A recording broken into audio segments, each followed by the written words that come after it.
to Abstract Essay, where ideas take shape, thoughts find depth, and every conversation explores the art of thinking beyond the obvious. And today I have my special guest.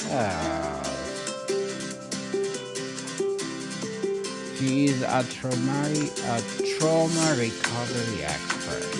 No other than Miss Karen Robinson. Welcome, Miss Karen on Abstract Essay. And can you please introduce more about yourself? That I miss. Thank you, Daniel, for allowing me to be a guest on your platform today. I'm really excited to be here. I am both a personal complex trauma survivor and a professional in the field of trauma recovery. I've been working in trauma recovery for the past 28 years, and I'm on a mission to empower others to heal from their complex trauma. Yes, and thank you so much for sharing your knowledge and wisdom to the world, Miss Karen. Thank you. And today let's talk about symptoms of a post-traumatic stress. So beyond the classic images of flashbacks and nightmares, what are some Mhm. more subtle or lesser known symptoms of PTSD that often Right. unrecognized? Yeah, sure. So we have in my field what's called the Diagnostic Statistical Manual, and that's where you'll see most of the classic symptoms of PTSD that is used for diagnosis to get insurance to pay for claim and maybe help psychiatrists prescribe medication. But some of the symptoms that you will not find in the diagnostic manual are things like how being a trauma survivor can help impact your current relationships, how it's hard to know who to trust and how to trust, or even what a healthy relationship can look like.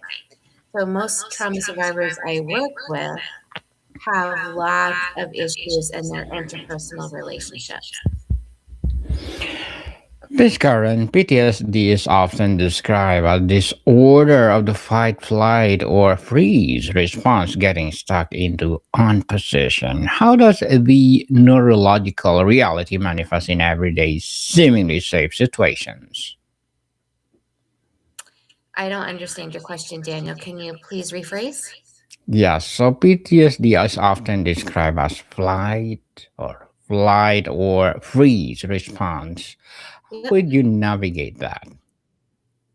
Especially Yeah, it's there's. a Mhm. neurological reality that every day manifests in our PTSD situation. Yeah, I think I would just phrase it a bit differently. When you are a survivor of trauma, especially complex trauma or multiple traumas, our body lives in this hyper arousal or hyper vigilant state, right? Yes. And different survivors respond that with different coping skills. And the fight, flight, freeze, and fawn are examples of how that can manifest differently in our bodies.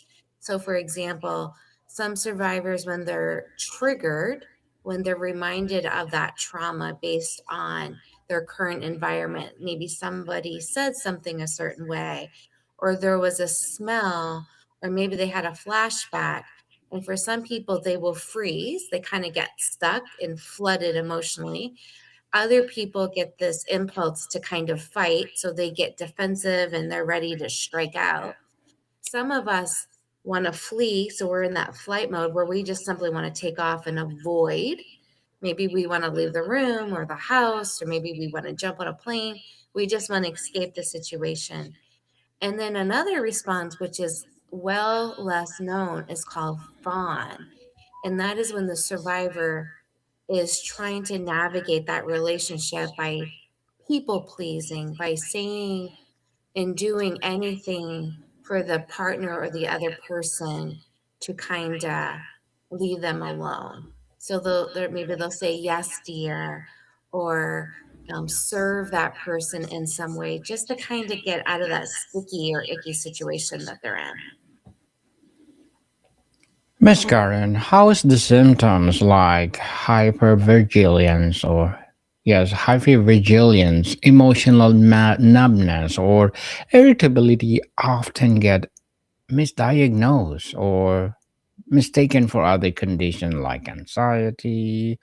depression, or even personality conflicts. Well, you can have trauma and have all of those, but I do agree that they're often misdiagnosed. And the other diagnoses we see are things like ADD and bipolar disorder. And, like you mentioned already, the different personality disorders. The truth is, when you are a complex trauma survivor, you are going to be anxious, you are going to be depressed, you are going to be hypervigilant, you are going to struggle with your concentration and focus. So, all of that just simply makes sense. When I diagnose someone with post traumatic stress disorder, I automatically know that that survivor is likely struggling with all of those mental health issues together because of the nature of surviving trauma. Surviving trauma. So, on the inner experience and impact, Miss Karen, what does the world actually look and feel like through the lens of hypervigilance? How does change a person experience of a crowded street, a loud noise, or even a partner's tone of voice? Yeah. Well, when a survivor is out and about, and actually this can even happen within their own home, it just feels really unsafe.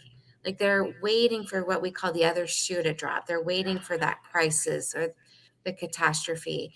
Their mind has already convinced them because of their trauma that they aren't safe and that they are going to be harmed again. It's just a matter of when. So, part of the treatment is teaching survivors how to be comfortable in their own skin again, what it's really like for the body to be in what we call the window of tolerance, where we can regulate our breathing, when we can slow down our thoughts, when we can reassure our mind, body, and spirit that we are safe and that it is okay to actually enjoy life again. So the symptoms are complex and there's multiple symptoms. And so the healing strategies can also be complex or they can be simple by just starting with realigning yourself with your breath again, taking that deep breath and really letting it, go to all of your organs and flow through your blood and really spending some time there. It's very difficult for survivors because their breathing ends up being very shallow. So it's a practice. It's a practice indeed. Breath work. So, Miss Karen, emotional numbness is a common but confusing symptom. Can you describe what the attachments feels like and why it might be the nervous system's last ditch effort to protect itself? Yeah. Going numb and feeling numb is actually kind of normal post trauma. It is your body's mind, body, and spirit just trying to protect that survivor because the feelings, when they're in us, they can be so intense and overpowering, right? And can just really mess us up. So, that feeling of numbness helps us survive. So, we're able to go to school or go to work or be in relationships. But it also, when we're numb, not only are we not feeling the distress, but it's prohibiting us from feeling joy too. So we don't want to stay there and live there. We really want to work on feeling identification and allowing ourselves to feel. We call it feeling, dealing, and healing. So the more you can allow yourself to feel and accept that feeling, you can actually start working through it. And that's where the healing is. So, what's the difference between trigger and a simple reminder of a difficult past event? What happens in the brain and body during true trauma trigger, Miss Karen? Yeah, when we're triggered, our brain is not able to differentiate between what's real and what's not real. So if you are being reminded of a trauma through one of your senses, through a smell, a visual, hearing someone's voice, our body thinks that we're still actively in that traumatic state. And so all those emotions, that distress pops up again. And as we mentioned before, that fight, flight, freeze, or fawn can happen. So it's important to just remind your body that you are not in that traumatic event anymore. Remind your body to take in those deep breaths. Remind your thoughts that you are safe and saying to yourself over and over, I am safe now. I am in control of my thinking, my feeling, and my behavior. And that can help you start feeling grounded again. Like some people, it can be helpful to plant your feet on the floor and say your affirmations or your healthy counters of, I am safe, I am loved, I can breathe, I am calm. Those are some examples. They can plant themselves on the floor. And if that's not working, sometimes like a trick, like just taking an ice cube and just gently rubbing it on your wrist can help start to ground you again. Interesting, Miss Karen. So, and on personal and relational dynamics, for someone living with PTSD, how can the constant internal noise of symptoms lead to profound exhaustion or sense of being homesick for a time before the trauma? Yeah. A lot of my survivors, and myself included, we believe that trauma just ages us significantly. So if you feel older, you are naturally fatigued, right? So it's an energetic feeling because a lot of the emotions we have about our trauma kind of get stuck in our cellular memory, which is if that's in our cell, that can make the body work harder and just feel more drained, exhausted, tired. We also don't tend to sleep as well. A lot of us have the diagnosis of insomnia or sleep apnea, Mm-hmm. or could have a lot of anxiety, that rumination of thoughts when we're trying to sleep. So, for many, many reasons, getting good quality restorative sleep is an issue. So sometimes that treatment can be varied as well. We need to look at our physical health, our mental health, our spiritual health, and look at all the interventions that can help us sleep better, which include meditation, journaling, deep breathing, our movement, our nutrition, support groups, therapy, going for meditative walks is another way. Tapping into our higher power with prayer and spiritual devotionals. All of these and other ideas like energy healing methods like Reiki, or using the pendulum to talk to the core issues of the body. These interventions can help our mind, body, and soul feel soothed enough to actually sleep. Guilt and shame are considered hidden symptoms, Ms. Karen, of PTSD. Why are they intimately woven to experience, even for those who are clearly victims? Yeah, so I always, at the beginning of my career, was very puzzled on why survivors have so much guilt and shame because they're not doing the trauma to themselves, right? But it's actually our mind's way of trying to fight for some control. We had no control of the crime or the trauma that happened to us. But if we blame ourselves, then we're looking for things that we could have done differently. Like, where do I have control here? What could I have done differently? What could I have said or done that might have prevented the trauma? Maybe those things would have worked, but a lot of times they would not have, especially if we're a child in the situation or just simply powerless in the situation. So I usually remind survivors like, you did not do this to yourself. So how can we let go of that guilt and shame? There's a lot of therapy around that. Another piece is when a trauma happens and we have this negative self talk or this loop about the event where we are blaming ourselves, the more we continue that loop, the harder it is to heal. So it's looking at the thoughts that someone is repeating in their heads and give them healthier thoughts to replace it with, right? And once we do that, then they're able to break that cycle of the blame and shame. Miss Karen, what are the some of the ways PTSD symptoms can show up in the workplace? How might an employee should first need for excessive control or difficulty concentrating be misunderstood? Yeah, so we've already mentioned how sleep can be disruptive and relationships can be disruptive. So if you are having conflict with your partner or your children or other family members or coworkers, kind of hard to focus on work. You know, you're exhausted, you're frustrated, you're overwhelmed, right? So it can get in the way. Now, there are other survivors who are hyper focused on work because that's their coping skill. So they make everything about work and they're overperforming at work, they're overdoing. And that's also a coping skill.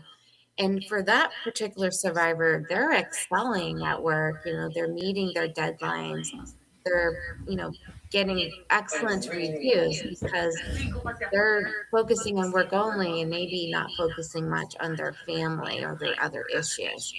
So for survivors, it can work both ways. How can loved ones best support someone when they are in the grip of symptoms like flashback or panic attack? What should they avoid doing or saying? Oh, I really love this question because a lot of people their intentions are to be helpful, but they can actually make the situation worse. So, Yes. for example, saying to your loved one, just relax, calm down, is very condescending, it's gaslighting, and it's very provoking. So, a better thing to say is, how can I help? Can I get you a glass of water? Are you hungry? Can I make you something to eat? Or is what is something I can take off your plate? What is something you're worried about that I could do for you? Like, can I do an errand for you? Or do you need a hug? Or do you prefer I don't touch you? Right? So, just simply asking how you can be helpful is a good place to start. The other thing that can be helpful is really studying and learning about post traumatic disorder. And one of the things my company offers now, and I do have a partner for this, is retreats. Consider going on a healing retreat with your partner where you're learning how to be with your partner better when they are triggered, learning how to be a best friend during those times, learning how to heal and play and learn together is another recommendation. On hope, resilience, and post traumatic growth, Ms. Karen, while PTSD symptoms are a sign of inquiry, they can also be seized as the body's of attempts to survive. How can reframing symptoms as a proactive, misfreeting, or misfiring mechanism be part of the healing journey? Yeah, I love this question. A lot of us therapists and coaches in the field and other providers as well, maybe energy healing, we often refer to ourselves as hope dealers. We are in the hope business. If there wasn't hope, there wouldn't be a reason or a purpose for our career path, right? And so hope is very real. What we know about the brain in healing is that it's more than possible. It's possible to rewire our brain to have hope and to believe in the beautiful journey of healing. It's you just have to have what we call a mustard seed faith, right? Just a little bit of faith that you can have a better life will help you start taking the steps to build that life.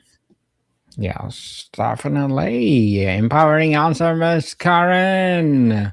What are some of the early fragile signs that healing is beginning, even when major symptoms are still present? Yeah. You know you're healing when you start to feel better about the decisions you're making. You're moving your body more. You're prioritizing your sleep and your self care. You're journaling more. You're actively working in your therapy and coaching sessions. You're doing your homework. You're working on your meditation journey because people that meditate consistently are less anxious. They're calmer. You know, they just look rested. They look like they're more peaceful. So, working on deeper self care, you're well on your way to your healing journey. Your relationships start to look more peaceful. Your communication style improves. You're able to focus not just on yourself, but look at your community and see where you can be helpful. You start to give back. You're volunteering. You're making a difference in the lives of others around you. The concept of post traumatic growth is powerful. Can you or can symptoms themselves ever contain the seeds of this growth? For instance, a heightened awareness leading to a greater empathy. Yeah, so empathy happens more for others once we're able to start healing for ourselves. The more self compassion we can have, the more we're able to have compassion for others. So it's a skill that starts from the inside out. It's really hard to love others to the best of our ability if we're not loving ourselves to the best of our ability. So I like to say healing starts at home, and that's within our body. And Ms. Karen, what does management or integration of PTSD symptoms look like in a life that's full, engaged, and meaningful, even if the symptoms never fully disappear? Yeah. So it is true that sometimes symptoms may not fully disappear, but they may get significantly better. And that's our goal, right? The real Mhm. goal of therapy and the healing journey is giving others the best quality of life possible. Even if they have a traumatic brain injury, or God forbid, they have something a little more serious like schizophrenia. Well, no matter the diagnosis, having a better quality of life is always possible. It's just looking for ways on looking at your everyday life and asking yourself, what if this were easy? Or what is it that I really want? And working towards that. Yes, and yes, people towards a good healing indeed. And so, Miss Karen, before we wrap up our discussion for today, I'm inviting you to please do listen to my other podcast, people, because my abstract essay is already in fifth season, abstract poetry in its third season, and my book 101 review in sixth season this coming December. Comedy 101 in its third season. Food 101 in sixth season as well. Geography 101 love letters. Movie 101 review. Music 101 our fourth season. Science 101 and Sex 101 in second season. And my baby podcast Mental Health 101. Law 101, Bible Verses 101, Motivation 101, and Entrepreneurship 101. Please listen to them wherever you listen your podcast. So, Miss Karen, if you could give one message of hope to someone who feels completely defined by their PTSD symptoms right now, what would it be? Focus on just taking one baby step. What can you do for yourself today that will help you feel even just a little bit better? Maybe that's taking a walk. Maybe that's calling a friend. Maybe that's writing in your journal. Just do it. Just do it, people, and thank you so much for sharing your knowledge and wisdom to the world, Miss Karen. Thank you. So can you Thank please you for invite having me. yes, so please can you please invite our listeners to support your advocacy, your business or whatever projects that you're doing right now. Yeah. So, your listeners are welcome to reach out to me. My email is healthrivedream@gmail.com, and my website is healthrivedream.com. Yes, people, let's support Miss Karen Robinson because if you support her for sure, more and more empowering coaching, right? So, Miss Karen, thank you so much for your time. Thank you. Monica, people, see you soon.